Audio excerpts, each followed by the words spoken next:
नाज़रीन मोहतरम, नवासाई रसूल हजरत सैयदिना इमाम हसन अलैहिस्सलाम का यौम विलादत हिजरत के तीसरे साल 15 रमजानुल मुबारक को मदीना मुनव्वरा में हुआ।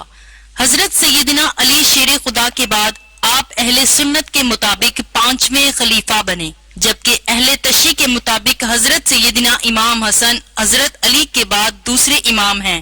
हजरत फातिमा ज़हरा अस्सलामुल्लाह अलैहा के बड़े बेटे और हजरत मोहम्मद सल्लल्लाहु अलैहि वसल्लम और हजरत खतीजा के बड़े नवासे हैं। हजरत सैयदिना हसन मुज्तबा ऐसे घराने में पैदा हुए जो वही और फरिश्तों के नाजिल होने की जगह थी, वही घराना कि जिसकी पाकी के बारे में कुरान ने गवाही दी है। बस अल्लाह का इरादा ये है, ऐ अहले बैत अलैहिमुस्सलाम, कि तुमसे हर बुराई को दूर रखे और इस तरह पाको पाकीज़ा रखे जो पाको पाकीज़ा रखने का हक है। हजरत सैयदा ताहिरा तैयबा चूंकि हैज और नफास से भी पाक थीं, इसलिए इन्हें सैयदना हसन की पैदाइश के बाद बिल्कुल नफास न आया। तो ये बात हर तरफ मशहूर हो गई। मदीने की तमाम दाइयां भी हैरान रह गईं। नाज़रीन मोहतरम, यहाँ आपको मसला समझाते चले कि बच्चा पैदा होने के बाद औरत के रहम से जो खून आता है, इसको नफास कहते हैं।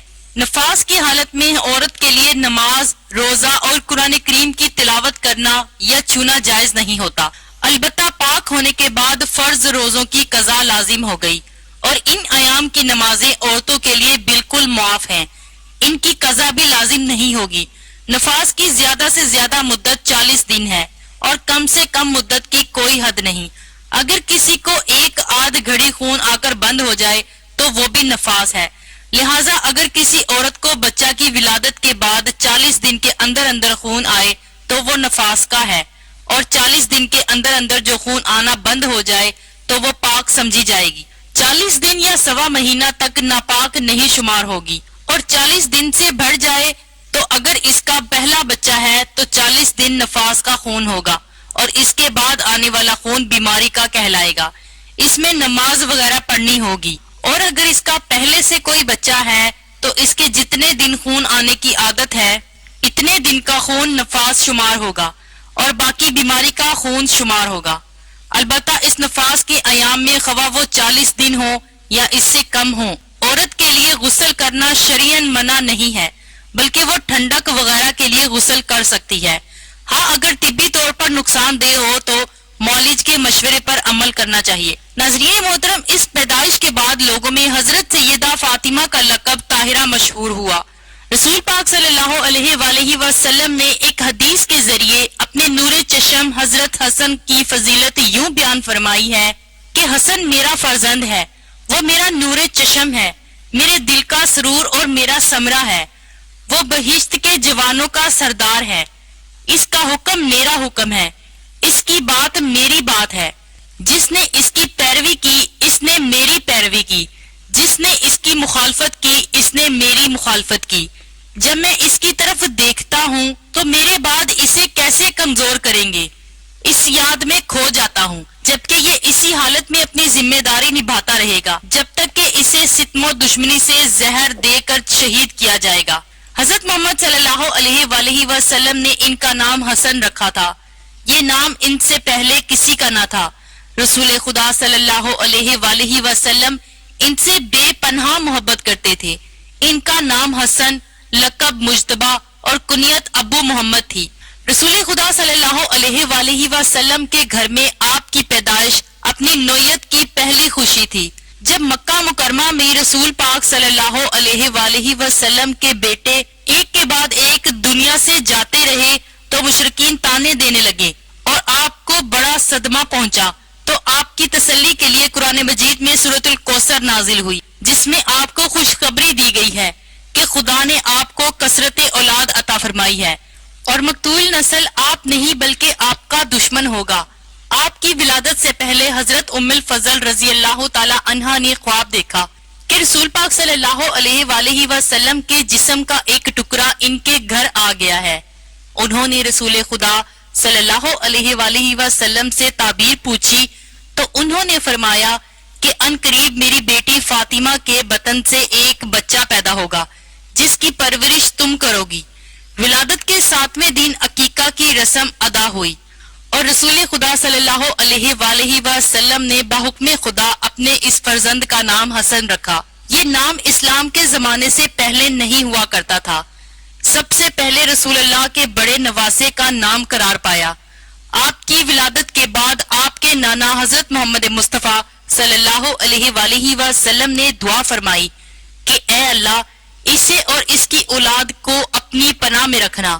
حضرت امام حسن کو تقریباً 8 برس اپنے نانا رسول صلی اللہ علیہ وآلہ وسلم کے سایہ میں رہنے کا موقع ملا۔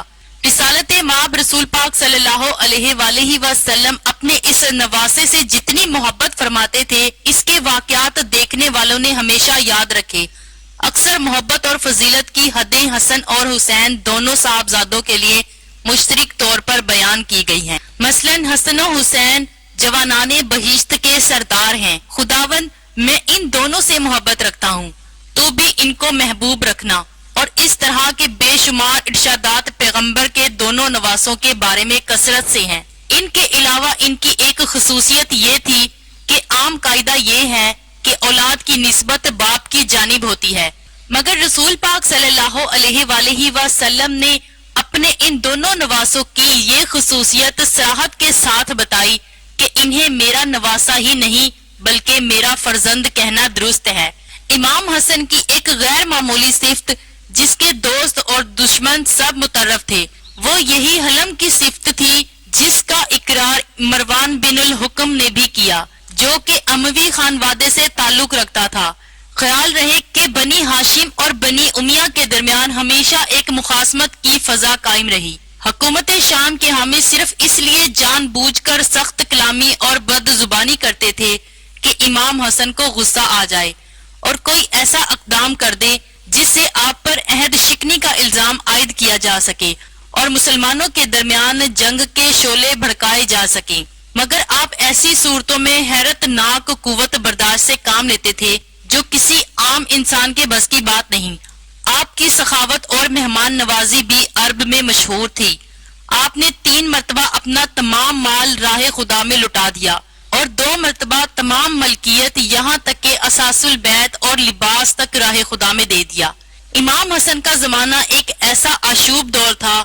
ایک روایت ہے کہ اشعث بن قیس کی بیٹی جادہ جو حضرت امام حسن کی زوجیت میں تھی، اس کے ذریعے شورش پسندوں نے حضرت حسن کو زہر دلوایا۔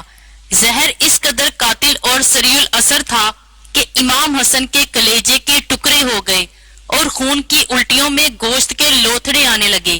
ایسے وقت میں کہ جب امام نے جان لیا کہ اب ان کا وقت رخصت آن پہنچا ہے، تو آپ نے اپنے بھائی حضرت امام حسین کو بلوایا اور اسرار امامت اور اہل بیت ان کے سپرد کرتے ہوئے وصیت کی، اگر ممکن ہو تو مجھے جد بزرگوار رسول خدا صلی اللہ علیہ وآلہ وسلم کے ساتھ دفن کرنا، اور اگر اس میں مزاحمت ہو تو ایک قطرہ خون گرنے نہ پائے، میرے جنازے کو واپس لے آنا اور جنت البقیع میں دفن کرنا۔ ماہ سفر کی 28 تاریخ سنہ 50 ہجری کو امام حسن زہر کے زیر اثر اس دنیا سے رخصت ہو گئے۔ امام حسین علیہ السلام نے وصیت کے مطابق ان کی تدفین روضہ رسول صلی اللہ علیہ وآلہ وسلم میں کرنا چاہی، تاہم سیاسی ماحول اور مدینے میں شورش پھیلنے کے اندیشے کے سبب امام حسن کا جنازہ واپس گھر لایا گیا۔ اس کے بعد ان کی تدفین ان کی والدہ جناب فاطمہ الزہرا کی لحد کے نزدیک جنت البقیع میں کی گئی۔